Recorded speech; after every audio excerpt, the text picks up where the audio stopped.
Hello. All right, we're going to talk about Golden State Warriors. For one night in Oakland, Steven Jackson made the best team in basketball look like it wandered into the wrong building. This is Warrior 48, Steven Jackson, May 3rd, 2007. And this is the night that the We Believe Warriors stopped being a cute little story and became NBA history. The Warriors came into Game 6 in one of those situations where the numbers almost stopped making sense. Golden State won 42. The Mavericks were the defending champions. They won 67, and they won the Western Conference the season prior. They were the number one seed, and Dirk Nowitzki was about to be named league MVP. Golden State needed a 16-5 finishing kick just to sneak into the playoffs for the first time in 13 years. Somehow, I don't know how, the Warriors were leading the series 3-2. That didn't happen by accident, though. Don Nelson knew Dallas. He'd coached there. He knew Dirk's game. He knew the Mavericks' habits. And he had a Golden State roster built to make Dallas uncomfortable. Baron Davis could attack from anywhere. Matt Barnes could switch all over the place. Steven Jackson could defend bigger than his size and then turn around and launch a three before the defense figured out what the hell just happened. Still, Golden State had just blown a chance to end the series in Dallas because in Game 5, the Warriors led 112-103 with 200 seconds left. 9 points, 200 seconds. Dallas finished the game on a 15-0 run. Dirk scored 12 points during that run. Jackson got tossed in the final seconds of the game. So now, everybody comes back to Oakland with the obvious question hanging in the air. Did the Warriors just miss their only chance? What do you think? Were you a Warrior fan watching in 2007 live? Were you confident before Game 6? Or were you thinking, oh my God, we just woke up the Mavericks? Steven Jackson's road to this moment was about as straight as a shopping cart with one bad wheel. He was born in Houston and grew up in Port Arthur, Texas. Raised by his mother, Juliet, he became a high school star at Lincoln, helped win a state championship, then transferred to Oak Hill Academy in Virginia. And that's where he became an All-American. Phoenix drafted him in the second round in 1997, but there wasn't what you'd call a smooth NBA arrival. The Suns waived him before he ever played a regular season game. So Jackson went looking for basketball wherever basketball would have him. He played in the CBA. He played in Australia. He played in Venezuela, the Dominican Republic.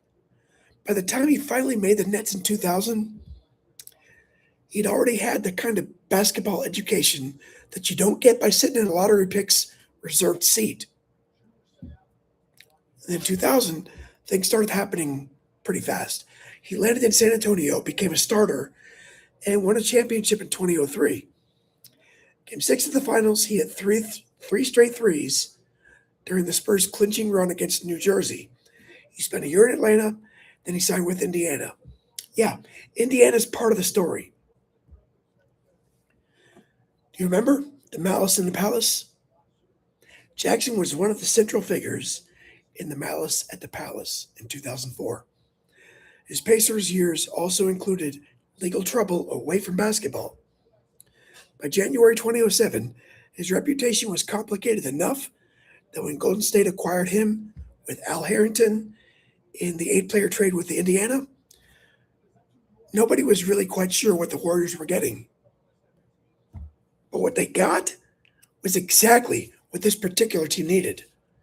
Jackson played 38 regular season games for Golden State and averaged 16.8 points and 4.6 assists. More than that, though, he fit the personality. Nelson gave him freedom, responsibility, and eventually the nickname Captain Jack. Yeah, Captain Jack could guard Dirk, handle the ball, talk trash, make the extra pass, and take a shot that would get somebody else benched. Sometimes it was chaos, but sometimes it was brilliant. On May 3rd, it was brilliant. Golden State jumped ahead early, but Dallas didn't fold. The Mavericks kept hitting three-pointers. After one quarter, the Warriors led by 3, 28-25. That's when Baron Davis limped into the locker room with a bad hammy. For a few minutes, it looked like this is going to become another story about Baron Davis. Except now the question was whether his body could hold together long enough to finish. Davis came back in the second quarter, hit 2 straight three-pointers, and scored 11 consecutive Warriors points. Late in the half, Golden State led 50-48. And that's what gets lost when you look at the box score. This wasn't a fourth quarter party. At halftime, the greatest upset in modern NBA playoff history was still balanced on just 2 points. Then Stephen Jackson started throwing gasoline. He'd already made 3 threes in the first half. Early in the third, he had another, and another, and another, and another. 7 attempts from 3, 7 baskets. Yeah, Dallas was trying to survive the noise, the pace, and the switching. Jackson was treating the three-point line like somebody had moved it 6 feet in. Then with 6:39 in the third, Golden State was up 69-57, and Jackson was 7 for 7 from deep. The Warriors hit Dallas with an 18-0 run. Matt Barnes finished that string by hammering home a dunk over Dirk Nowitzki, and Oracle basically stopped sounding like an indoor building. The third quarter ended 36-15, Golden State 86, Dallas 63. Nowitzki, who was the soon-to-be National Basketball Association's most valuable player, never found a way into this game. Jackson and the Warriors crowded him, bodied him, switched him, and made every possession feel miserable. Dirk finished with 8 points on 2 for 13 shooting. He missed all 5 of his three-pointers. Jackson did miss a three-point attempt in the fourth quarter. At that time, felt a little bit rude at the hands of the basketball gods. But Jackson finished with 33 points, 5 rebounds, 3 steals. He shot 10 for 19 overall, 7 for 8 from 3. Baron Davis, playing hurt, had 20 points, 10 rebounds. Matt Barnes had 16 pounds. He had 16 points and 11 boards. And the Warriors won by 25, 111-86. Not at the buzzer, not on some weird bounce. They beat a 67-win team by 25 points with its season on the line, backs to the wall. So here's a completely different reason I love this game. It happened on May 3rd, 2007. The first iPhone wouldn't go on sale for almost 2 more months. So when you watch that crowd at Oracle, you're looking at one of those last great NBA moments before the smartphone became a permanent extension of everybody's arm. Obviously, people had cameras and cell phones, but their modern instinct to experience the moment through a screen hadn't fully taken over yet. And maybe I'm romanticizing it, probably a little. But look at that building. Look at that building. People are just losing their minds. They're screaming, hugging strangers, waving shirts, jumping around, and actually watching the game. Would sports be better if everybody had to put their phone in the box when they entered the arena? Or would that drive you crazy? I don't know. I think it'd be pretty cool. I like to turn my phone off when I go to the game.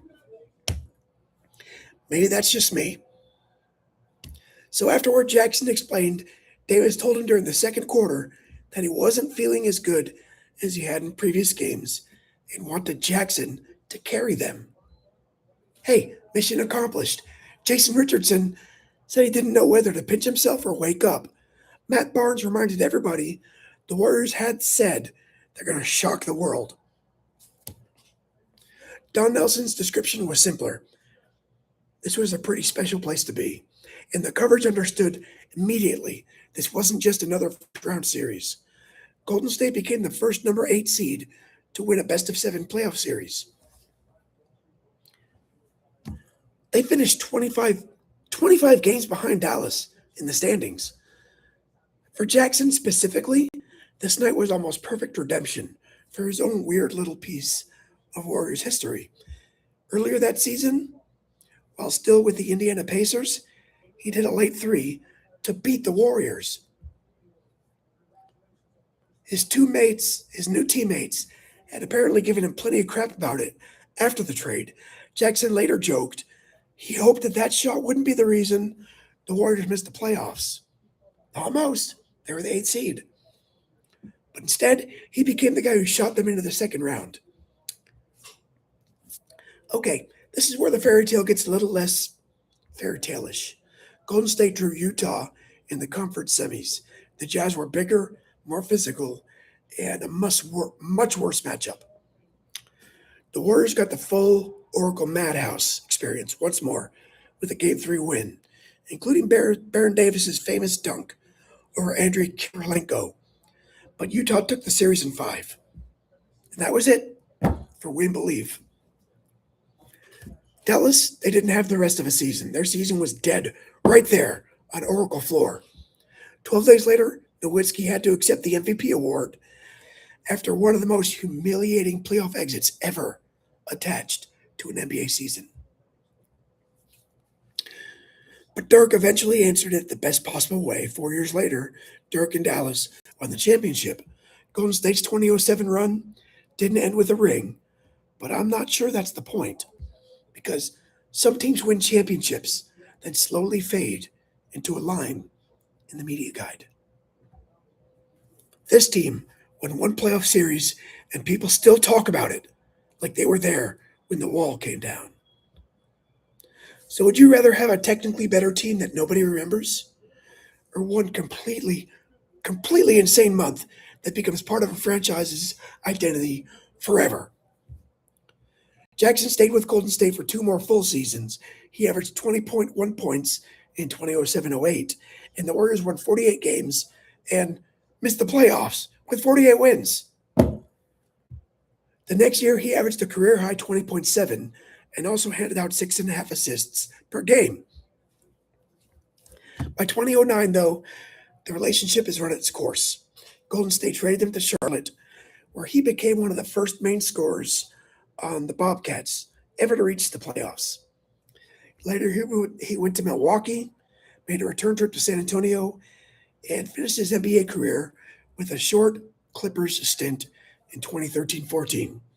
His final career numbers: 858 games, 15.1 points per game, 1 championship ring. He officially announced his retirement in 2015, and he didn't disappear. Jackson and his old We Believe teammate, Matt Barnes, eventually became the voices behind all the smoke. And that turned them both into major media figures in NBA long after their playing careers ended. But if you're picking one Stephen Jackson game to explain Stephen Jackson, this is the one. The defense, the confidence, the edge, the refusal to be intimidated by the moment. 7 threes, 33 points, and the number 1 seed going home. Next up, we're leaving Oakland and heading ahead straight years to Yankee Stadium. Astros 73, Dallas Keuchel. October 6, 2015. It's the American League wildcard game. The Astros are back in the postseason for the first time in a decade. Keuchel is pitching on 3 days rest for the very first time in his career, and he's walking into Yankee Stadium against the lineup he'd owned all season. Then he threw 6 scoreless innings, 3 hits, 7 strikeouts. And Houston's rebuild is about to become something real. So, thanks for stopping by for the Stephen Jackson episode. Maybe I'll see you next time. I'm Kevin. Thanks for watching.